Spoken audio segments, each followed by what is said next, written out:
देखो देवदत्त, पराक्रमी क्षत्रिय दिखाई दे रहा। और आप सिद्धार्थ को देख, मानो देवांश।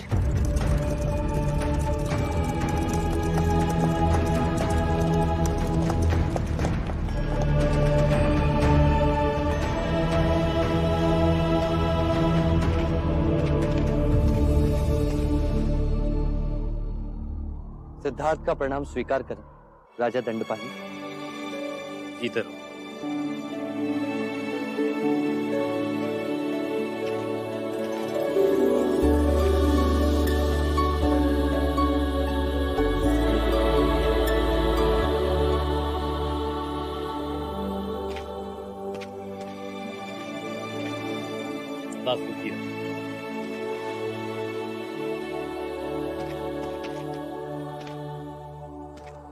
स्वागत है आपका कपिलवस्तु में।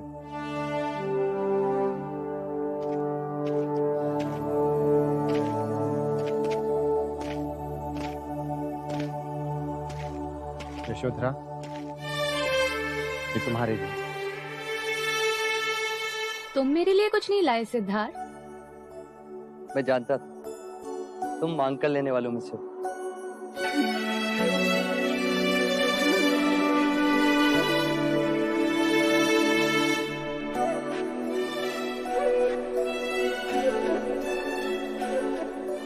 देवदत्त, ये सारे पुष्प मेरी ओर से तुम अपने पास ही रखो।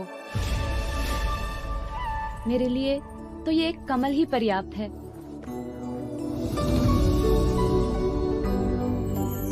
क्या अंतर है मेरे कमल में और सिद्धार्थ के दिए हुए कमल में? प्रत्यक्ष तो कोई नहीं, किंतु हाँ, परोक्ष अवश्य है।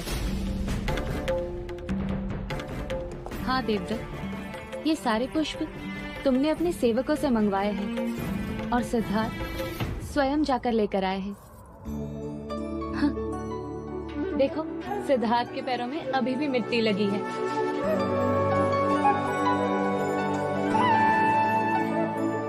कोई है?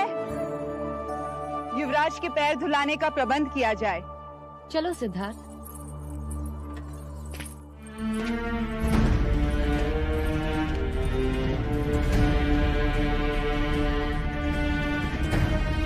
लाओ। राजा द्रोणोदन तुम्हारे बड़े गुणगान कर रहे थे। कह रहे थे तुमने एक चीते का सर काट दिया था।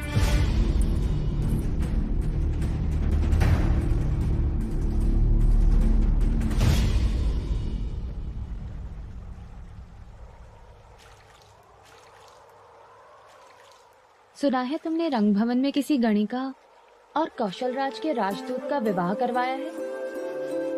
हाँ, वो दोनों एक दूसरे से बहुत प्रेम करते थे। अर्थात अब तुम प्रेम को समझने लगे हो। हाँ, कुछ कुछ समझने लगा हूँ और अनुभूति से वंचित हूँ। अरे गोपा, क्या हुआ गोपा? कुछ नहीं।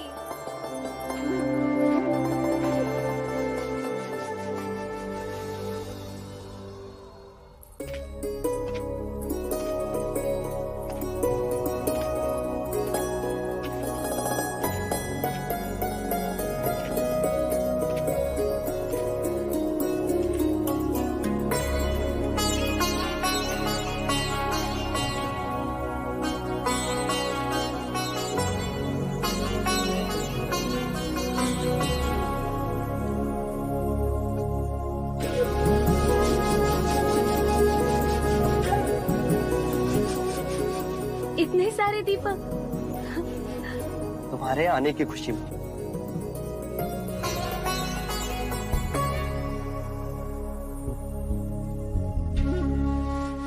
तो अब शब्दों को दृश्य में बदलना सीख लिया तुमने।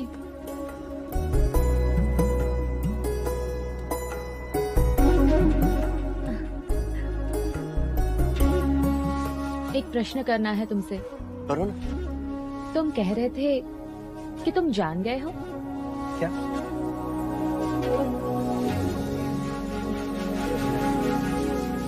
प्रेम को। तो अब बताओ, प्रेम क्या है?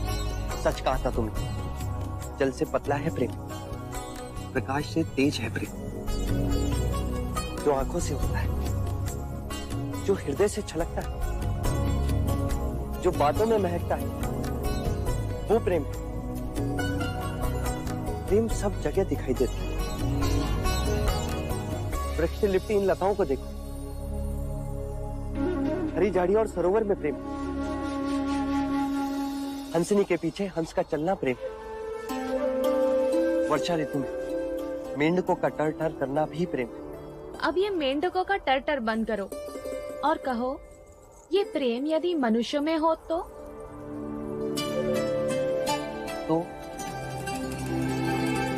निर्भय हो जाता है, एक दूसरे के प्रति अपने प्राणों को न्योछावर कर सकता है। तो क्या तुम मेरे लिए अपने प्राण दे सकते हो? हाँ हाँ, क्यों नहीं, तुम मेरी मित्र जो। मित्र? हाँ। और कुछ नहीं? और क्या गोपा?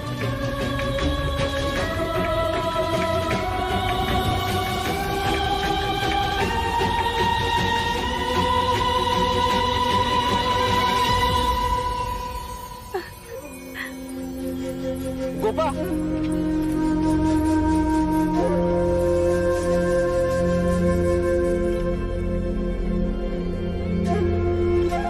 कभी हंसते हंसते भाग जाती, कभी रोते रोते भाग जाती। मैं तुम्हें समझ ही नहीं पाया। तुम चाहती क्या?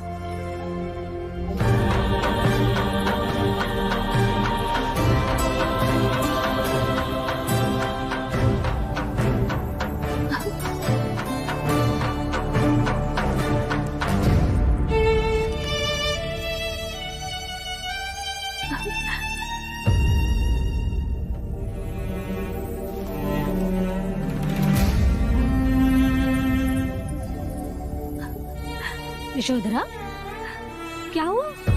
आप रो क्यों रही हैं? क्या युवराज सिद्धार्थ ने कुछ कहा?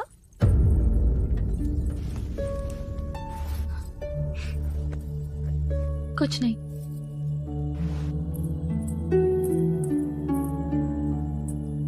मैं आपको बचपन से जानती हूँ, बताइए क्या बात है?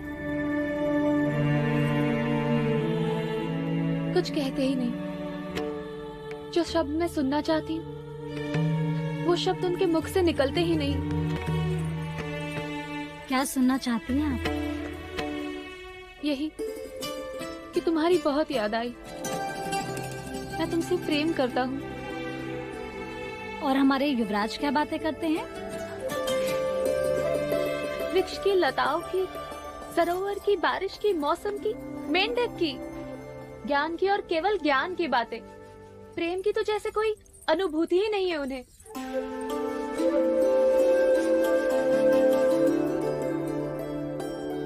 आप आइए मेरे साथ, मैं आपको कुछ दिखाना चाहती हूँ।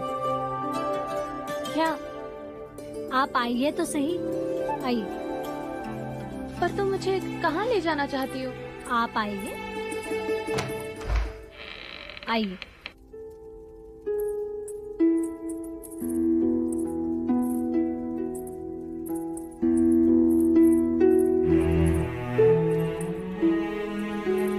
ये क्या है? वो शब्द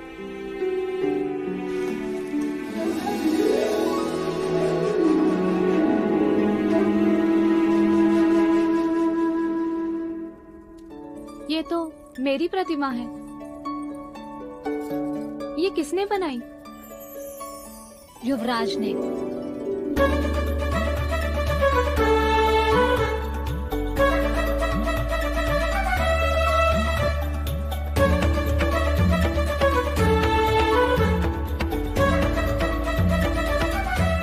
कुछ लोग ऐसे भी होते हैं जो अपनी अनुभूति को शब्दों में नहीं कह पाते, परंतु उसका ये अर्थ नहीं कि वो प्रेम नहीं करते। युवराज तो स्वयं नहीं जानते कि वो आपसे कितना प्रेम करते हैं। सच? हाँ, अन्यथा ये प्रतिमा कैसे बनती? युवराज के हृदय मंदिर में आपके सिवा और कोई नहीं है।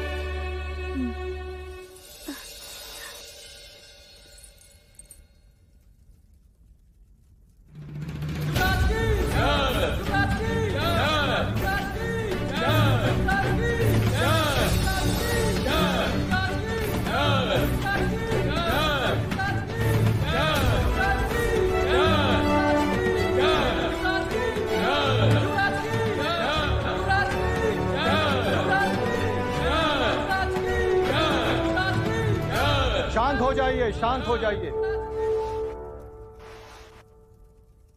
शाह के संघ को इस बात की अपार प्रसन्नता है कि आज उनके बीच एक ऐसा व्यक्ति संघ का सदस्य बनने जा रहा है जिनका लोक चाहन इतना अधिक है कि उनकी उपस्थिति से संघ उत्साहित होगा और सदैव गौरव अनुभव करेगा। मैं शाह के कुल नरेश महाराज शुद्धोधन के जयेश पुत्र सिद्धार्थ गौतम को शाक्य संघ का सदस्य बनाने का प्रस्ताव रखता हूं। क्या इनकी सदस्यता सबको स्वीकार है?